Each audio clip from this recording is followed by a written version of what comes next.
సియోనులో పరిశుద్ధుడా యేసయ్యా, పరిశుద్ధ రక్తములో నన్ను శుద్ధి చేశావయ్యా.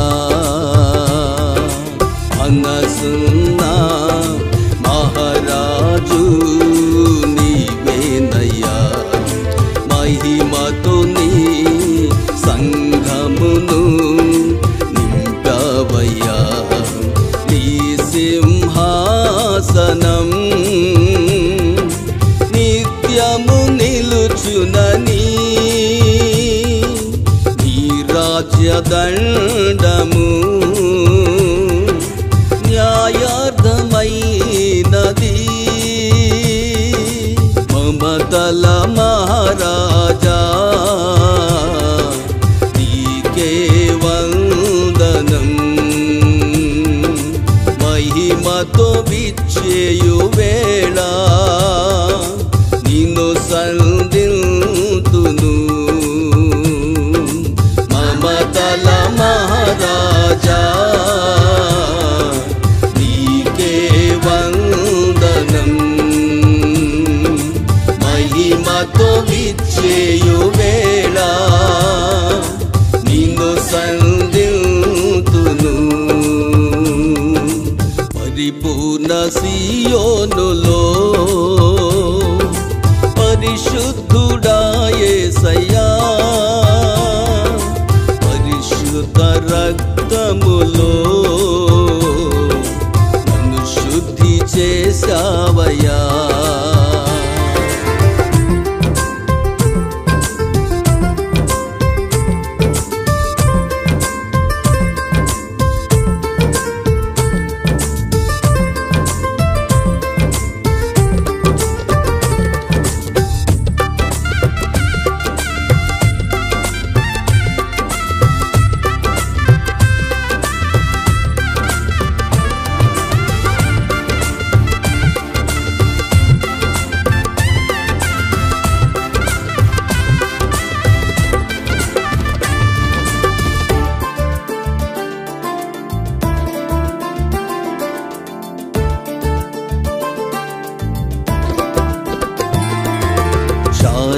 శాశ్వతమైన ప్రేమతో నన్ను ప్రేమించితివి,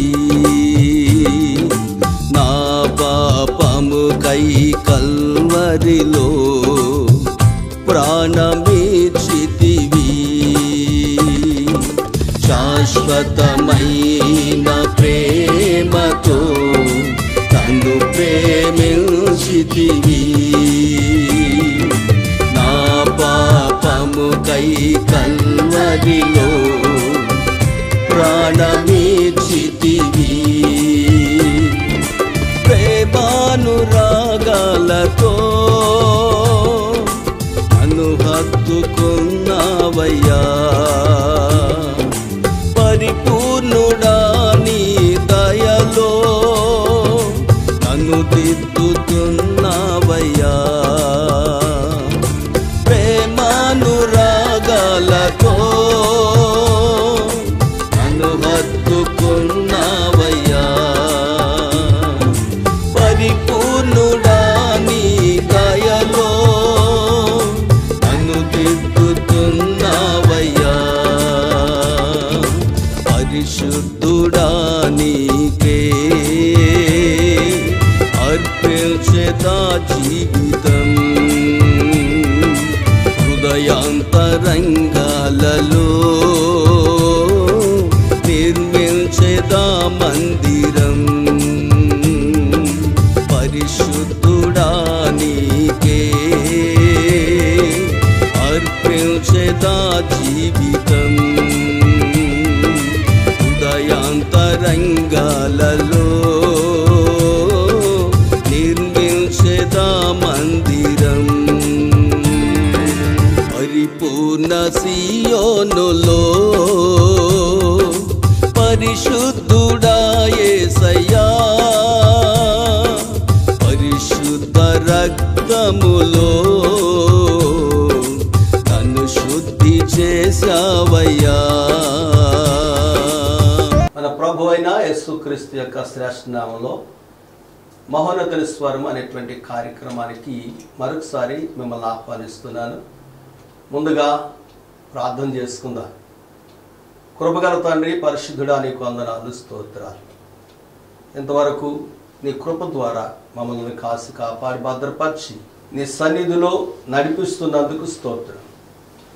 మేము ఎంతవరకు క్షేమంగా ఉన్నామంటే నీ కృపే. ఈ వాక్యము ఈరోజు వింటున్నటువంటి బిడ్డలందరి పట్ల కూడా మీ కృప చూపండి. ప్రతి ఒక్కరిని కూడా స్వస్థపరచండి, బలపరచండి, ధైర్యపరచండి, విశ్వాసంతో నింపండి, ప్రేమానురాగాలతో నింపండి. రక్షణ లేని వారికి రక్షణ దయచేయండి. ఈ వాక్యం ద్వారా మిమ్మల్ని తెలుసుకున్నట్టు నీ బిడ్డల హృదయాలు తెరవమని ప్రార్థన చేస్తూ కృపగా అప్పగించుకుంటూ యేసు నామమున ప్రార్థించి అడిగి వేడుకొనుచున్నాము తండ్రి. ఆమేన్. ఆమేన్. మంచిది దేవుని పిల్లలారా, ప్రభువును రక్షకుడైన యేసుక్రీస్తు దగ్గరకు మనల్ని ఈ విధంగా నడిపించినటువంటి దేవదేవునికి, అనగా త్రియేక దేవుడు పరిశుద్ధాత్మ దేవునికి మనమెంతో రుణస్థులమైనాం. మన దేవుడు ఎలాంటి వాడు అనేటువంటి విషయాన్ని ఈరోజు మీతో పంచుకోవాలని నేను మీ ఎదుట నిలబడి ఉన్నాను. మన దేవుడు ఎవరు? ఆ దేవుడు మన పక్షాన్ని ఏం చేయగలడు అనేటువంటి విషయాలను మనము లేఖనాల్లోంచి చూద్దాం.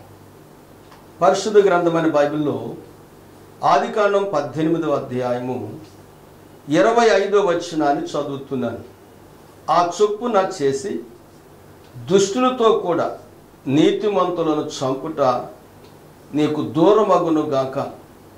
నీతిమంతుని దుష్టులతో సమముగా ఎంచుట నీకు దూరమగును గాక. సర్వలోకమునకు తీర్పు తీర్చువాడు న్యాయము చేయడా అని చెప్పినప్పుడు యెహోవా సొదొమ పట్టణములో 50 మంది నిమిత్తము నాకు కనబడిన యెడల వారిని బట్టి ఆ స్థలమంతటిని కాయుదునెను. దేవునికి స్తోత్రాలు కలుగును గాక. చదివిన వాక్య భాగంలో దేవాది దేవుడు మనకు ఎలా కనిపిస్తున్నాడంటే న్యాయమూర్తిగా కనపడుతున్నాడు. న్యాయమూర్తి, న్యాయము చేయవాడు, న్యాయానికే కర్త మనకలా కనిపిస్తా ఉన్నాడు. సర్వలోకమునకు తీర్పు తీర్చువాడు. మనం చదివిన వాక్య భాగంలో ఏంటి? దేవుడు న్యాయము చేసేటువంటి న్యాయమూర్త అంటే ఆది కాండము నుండి ప్రకటన గ్రంథం వరకు దేవుడు న్యాయమూర్తిగా కనపడుతున్నాడు. చాలామంది లోకంలో మనల్ని ఎవరేం చేస్తారు అనేటువంటి ధీమాతో బ్రతుకుతుంటారు. మనము ఏం మాట్లాడినా, మనం ఏం చేసినా, మనం ఏమి కార్యాలు జరిగించినా ఎవరు మనల్ని అడుగుతారు, ఎవరు మనకు తీర్పు తీరుస్తారు అనుకుంటా ఉంటారు. జాగ్రత్త సుమా, ఈ సృష్టికర్త అయిన దేవుడు తండ్రిగా, కుమారునిగా, పరిశుద్ధాత్మనిగా, త్రియేక దేవునిగా కనిపిస్తున్నటువంటి ఈ ప్రభువు, ఈ యేసయ్య న్యాయమూర్తి అనేటువంటి సంగతిని మర్చిపోవద్దు నువ్వు. న్యాయమూర్తి. బైబిల్లో మనము చదివినటువంటి సందర్భం ఏంటంటే అబ్రాహాము దేవుడు పిలిచినప్పుడు తనతో కూడా తన తమ్ముని కుమారుని లోతు కూడా వచ్చేస్తాడు. లోతు అబ్రాహాము కలిసి జీవిస్తున్నప్పుడు, ప్రయాణిస్తున్నప్పుడు దేవుడు వారిద్దరిని బహుగా దీవించాడు. కొంతకాలం జరిగిన తర్వాత అబ్రాహాము గొర్రెల కాపరులకని, లోతు గొర్రెల కాపర్లకని సమస్య వస్తూ ఉంటుంది, తగాదలు పడుతూ ఉంటారు. అలాంటి పరిస్థితుల మధ్యలో అబ్రహాము లోతుని పిలిచి అంటాడు, మనము రక్త సంబంధులం, మనం అయిన వాళ్ళు, మనం వీళ్ళని బట్టి గొడవ పడటం మంచిది కాదు. మనం బాగున్నా వీళ్ళు బాగుంటలేదు కాబట్టి నువ్వు తూర్పుకు వెళితే నేను పడమరకు వెళతా, నువ్వు ఉత్తరానికి వెళితే నేను దక్షిణానికి వెళతానని చెప్పని అబ్రహాము చెప్తాడు. అప్పుడు లోతు కన్నులెత్తి సొదొమ గొమొర్రా వైపు చూసినప్పుడు పచ్చగా ఏదేను తోట వల్ల ఆయన కంటికి కనబడిందంటది. సొదొమ గొమొర్రా పట్టణాలు వాటి యొక్క దిశ దశ, వాటి యొక్క అనుభవం ఎరక్క కన్నులతో చూసి మోసపోయి ఆ ప్రాంతాన్ని ఎన్నుకొని ఆ ప్రాంతంలోనికి వెళ్ళిపోతాడు. తన బిడ్డను, తన భార్యని, తన కలిగిన సమస్తాన్ని తీసుకొని అక్కడికి వెళ్ళాక ఆయనకి తెలిసింది ఏంటంటే ఆ పట్టణాలు రెండు కూడా పాపముతో నింపబడి ఉన్నాయని, శాపముతో నింపబడి ఉన్నాయని. పిల్లరా, దాని పట్టణం యొక్క గతి చాలా దుర్భరమైన స్థితి ఉందని, ఆ జంట నగరాలు ఘోరం చాలా భయంకరమైందని గమనించాడు. అందుకే లోతు గురించి వ్రాయబడిన మాట ఏంటంటే దినదినం ఆయన పట్టణాలను బట్టి దుఃఖపడుతూ వచ్చాడంటే. అయితే ఆయన ఆ పట్టణాల్లో కాపురం ఉంటున్నప్పుడు అబ్రహాము సింధూర వనములో ఉన్నప్పుడు దేవుడు ఆయనకి ప్రత్యక్షమవుతాడు. ప్రత్యక్షమైనప్పుడు అబ్రహాము ఆయన ఎదుటికి వెళ్ళి సాగిలపడి, నేను కొంత మీకు ఆహారం అందిస్తాను, పానీయాలు ఇస్తాను, రండి అని చెప్పని విందు చేస్తాడు. విందు తీసుకున్నటువంటి ప్రభు అబ్రహాముతో మాట్లాడతాడు. లోతు ఉండేటువంటి సొదొమ గొమొర్రాల యొక్క పాపము ఎలా ఉందో పరిశీలన చేయడానికి నేను వచ్చానని చెప్పినప్పుడు అప్పుడు అబ్రహాం భయపడతాడు. తన తమ్ముని కుమారుని యొక్క కుటుంబం అక్కడ ఉంది, సొదొమ గొమొర్రా పరిస్థితులు ఏం బాగోలేదే, కాబట్టి ఆ పట్టణాల మీదకి వచ్చే శాపము నుండి నా తమ్ముని కుమారుని కుటుంబాన్ని తప్పించాలనే ఉద్దేశంతో అబ్రహాము దేవుని వెంటబడతాడు. వెంటపడి, ప్రభువా, సొదొమ గొమొర్రాలో ఒక 100 మంది ఉంటే నీతిమంతులు, సొదొమ గొమొర్రాని పట్టణం తప్పిస్తావా అని బ్రతులాడతాడు. అట్లాగే అంటాడు. తర్వాత 50 అంటాడు. మనకు తెలుసు వాక్యం. ఈ విధంగా వెంటపడి వెంటపడి వెంటపడి వెంటబడి వెంటబడి వెంటపడి అడుగుతా వస్తా ఉంటాడు. అక్కడికి వచ్చేసరికి 28వ వాక్యం దగ్గరికి 50 మంది నీతిమంతుల్లో ఒకవేళ 5 తక్కువైతే, 5 తక్కువైనందున ఆ పట్టణం అంతా నాశనం చేయదువా అని అడుగుతా ఉంటాడు. ఎందుకు అబ్రహాము ఆ విధంగా వెంటపడి అడుగుతున్నాడంటే దేవుడు ఆ పట్టణాలకు తీర్పు తీర్చడానికి వెళ్తున్నాడు. దేవుడు సొదొమ గొమొర్రా యొక్క పాపమును పరిశీలన చేసి ఆ పాపమును బట్టి తీర్పు తీర్చడానికి వెళ్తున్నాడు ఆయన. ప్రియులరా, యోబు గ్రంథం 11వ అధ్యాయం 11వ వచనంలో ఏముందో తెలుసా? పరిశీలన చేయక ఏ పాపం ఎక్కడ జరుగుతున్నదో దేవునికి తెలుసు అంట. పరిశీలన చేయక్కర్లేదు, పరిశీలన చేయక ఏ పాపం ఎక్కడ జరుగుతుందో దేవునికి తెలుసు. అలాంటప్పుడు దేవుడు సొదొమ గొమొర్రా పట్టణాల్లోనికి ఎందుకు వెళుతున్నాడు అంటే అద్భుతమైనటువంటి సంగతి, ఆత్మ సంబంధమైన సంగతి ఏంటంటే అక్కడ లోతు అనేటువంటి నీతిమంతుల కుటుంబం నివసిస్తూ ఉంది. సొదొమ గొమొర్రాల యొక్క పాపము పరలోకం వరకు వెళ్ళిపోయింది, దేవునికి అంతా తెలుసు. కానీ ఆ కుటుంబాన్ని తప్పించడానికి దేవుడు అక్కడికి వెళ్ళటం జరుగుతూ ఉందనే సంగతిని జ్ఞాపకం చేస్తున్నారు. వెళ్ళినటువంటి ప్రభువు లోతే ఆయనను ఎదురొచ్చి మ్రొక్కుతాడు. దేవుని తీసుకుని వెళ్ళి ఇంట్లో పెట్టుకుంటాడు. అయితే సొదొమ గొమొర్రా పట్టణ ప్రజలందరూ కూడా ఏం చేశారో తెలుసా? ఆ ఇల్లుని చుట్టుముట్టి ఆ వచ్చినటువంటి ఆ దేవునితో కూడా పాపం చేయటానికి వాళ్ళు బయటికి పంపాలని కేకలు వేస్తూ ఉంటారు. ఎంత ఘోరం! లోతు ఏమంటాడంటే, అయిలారా, పెళ్లి కాని నా కుమార్తెలు 2 ఉన్నారు, వారిని పంపుతాను, మీ ఇష్టం వచ్చినట్లు చేసుకోండి, కానీ నేను నా కుటుంబంలోనికి ఆహ్వానించినటువంటి అతిథులను మాత్రం ఇలా చేయటం అనేది ధర్మం కాదని వారు చెప్పినప్పుడు దుమ్మి చేస్తారు ఆ ఇంటి మీద వాళ్ళు. దేవాది దేవుడు అప్పుడు ఆ ఇంటి చుట్టూ ఉన్నటువంటి ఆ ప్రజలు, సొదొమ గొమొర్రా ప్రజల యొక్క కళ్ళు కనిపించకుండా అంధత్వంలోనికి నడిపిస్తాడు వారిని. అప్పుడు దేవుడు లోతు ఇద్దరు కుమార్తెలను, లోతు భార్యని తీసుకొని ఊరు బయటికి తీసుకుని వచ్చి మీరు వెళ్ళిపోండి అని చెప్పి పంపించేస్తాడు కదా. తర్వాత జరిగినటువంటి పరిణామం ఏంటో తెలుసా మీకు? తీర్పు తీర్చాడు ఆ పట్టణాలకు దేవుడు. నేను ఈరోజు చెప్పాలనుకున్న అంశం ఏంటంటే, న్యాయమూర్తి దేవుడు. నీతిమంతులను ఆ అగ్నిలో కాల్చివేయటం ఆయనకి ఇష్టం లేదు. నీతిమంతులను నాశనము చేయడు దేవుడు. నీతిమంతులను కూల్చివేయడు దేవుడు. నీతిమంతులను శ్రమలోనికి పంపడు దేవుడు. నీతిమంతులను బలహీనతలోనికి దింపేడు దేవుడు. నీతిమంతులను కాపాడటానికి పాపభూయిష్టమైనటువంటి స్థలాల్లోని కూడా దేవుడు వెళ్ళవలసి వచ్చింది. ప్రియులారా, ఈ విధంగా మనం చూస్తే షడ్రక్, మేషక్, అబేద్నెగోల్ని అన్యాయముగా అగ్నిగుండంలోనికి నెట్టివేస్తారు కదా. ఆ నెట్టివేసినటువంటి ఆ రాజు న్యాయం చేసి తోసేస్తాడు అంటే కానే కాదు.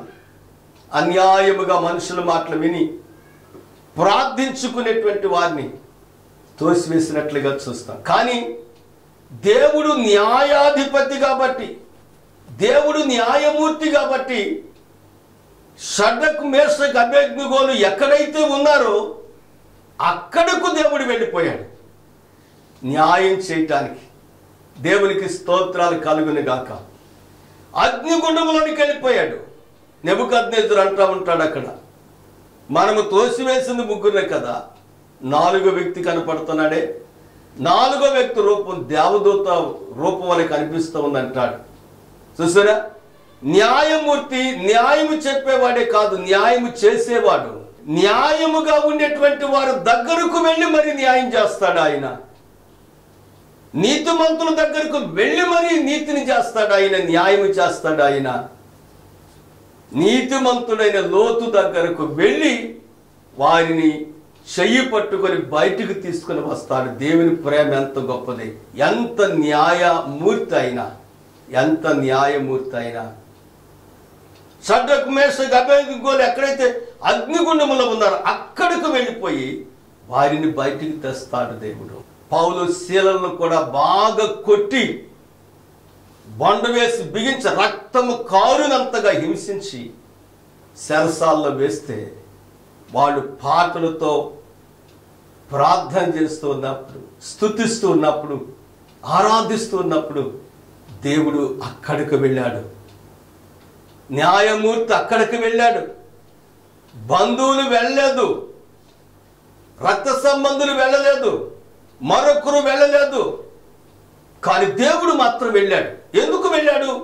న్యాయము అనేది మనుషులు చెరిపివేయటానికి చూస్తున్నారు, కానీ న్యాయము అనేది న్యాయమూర్తి అయినటువంటి దేవుడు మాత్రం కాపాడుతూనే ఉంటాడు. న్యాయాన్ని దేవుడు కాపాడేవాడు.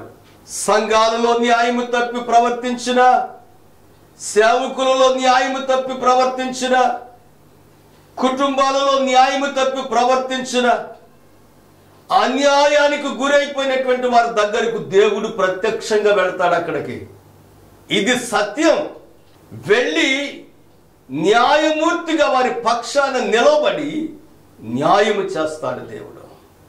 ఈ రోజున ఈ లోకములో సేవకులకు హింస కలుగుతుంది. సేవకులు చంపేవారు తయారైపోయారు, సంఘాలని హింసించేవారు తయారైపోయారు. కానీ న్యాయమూర్తి చూస్తున్నాడు, వారి దగ్గరకు ఆయన దిగొస్తాడు, న్యాయము చేస్తాడు. సౌలు అనేటువంటి వ్యక్తి కూడా సంఘాన్ని హింసించి, సేవకుల్ని హింసించి, వాళ్ళను చంపడానికి కంకణము కట్టుకొని దమస్కు మార్గమందు మనుషులు తీసుకొని వెళుతున్నప్పుడు దేవుడి మిట్ట మధ్యాహ్నం పూట గొప్ప వెలుగుగా ఆయన మీద పడ్డాడు. గుర్రమేచి బొక్కబార్ల కింద పడిపోయాడు, కళ్ళు పోయినాయి. దేవుడు మాట్లాడుతున్నాడు, అన్యాయము చేస్తున్నటువంటి మనిషితో మాట్లాడుతున్నాడు. ఎందుకంటే న్యాయమూర్తి దేవుడు, న్యాయమూర్తి దేవుడు అన్యాయము చేస్తున్నటువంటి వ్యక్తితో మాట్లాడుతున్నాడు. సౌలా సౌలా, ఎందుకు నన్ను హింసించుచున్నా? నీవు ఎవడు అని చెప్పనంటే సౌలు, నీవు హింసించుచున్న నజరేయుడైన యేసుని నేనే అంటాడు. న్యాయమూర్తి న్యాయము చేయటానికి వచ్చాడు. సంఘానికి న్యాయము చేస్తాడు, సేవకులకు న్యాయము చేస్తాడు, నీతిమంతులకు న్యాయం చేస్తాడు, యథార్థపరులకు న్యాయం చేస్తాడు. దాని కొరకు ఆయన ఎంత దూరమైనా వెళతాడు నా దేవుడు. దేవునికి స్తోత్రం కలుగును గాక. అందుకే బైబిల్ గ్రంథంలో ఎక్కడైతే అన్యాయం జరుగుతుందో లోకంలో, అక్కడికల్లా దేవుడు వెళ్ళాడు. బైబిల్లో మనం చూస్తాం, ఇజ్రాయిల్ ప్రజలు 40 సంవత్సరాలు బానిసలుగా ఉంచినటువంటి ఈజిప్టు దేశపు రాజులు,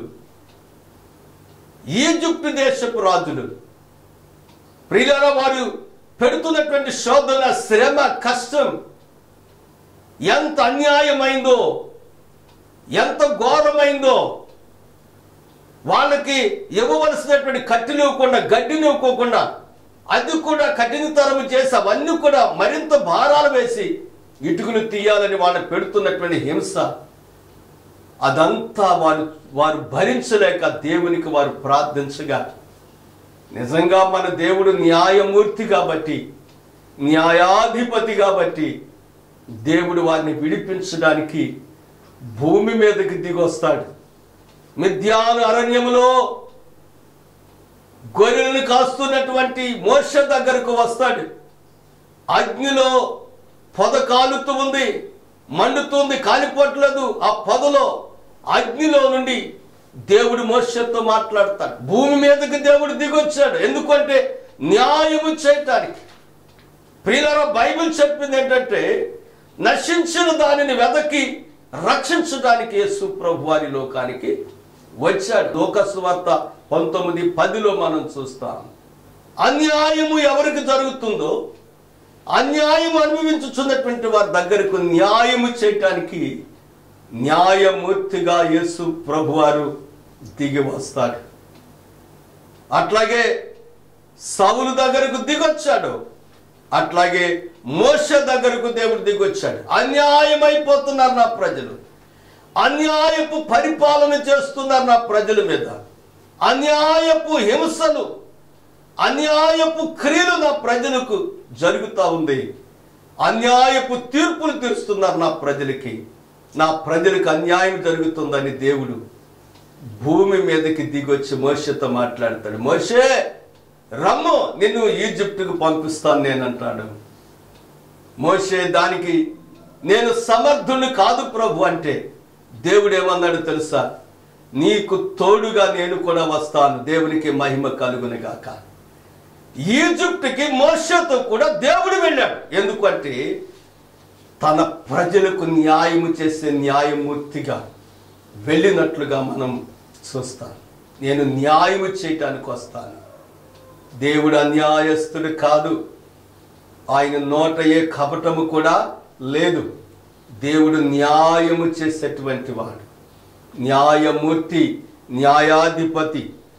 1 సమూయేలు గ్రంథం 2వ అధ్యాయము 10వ వచనంలో ఒక మాటను చదువుతున్నాను చూడండి.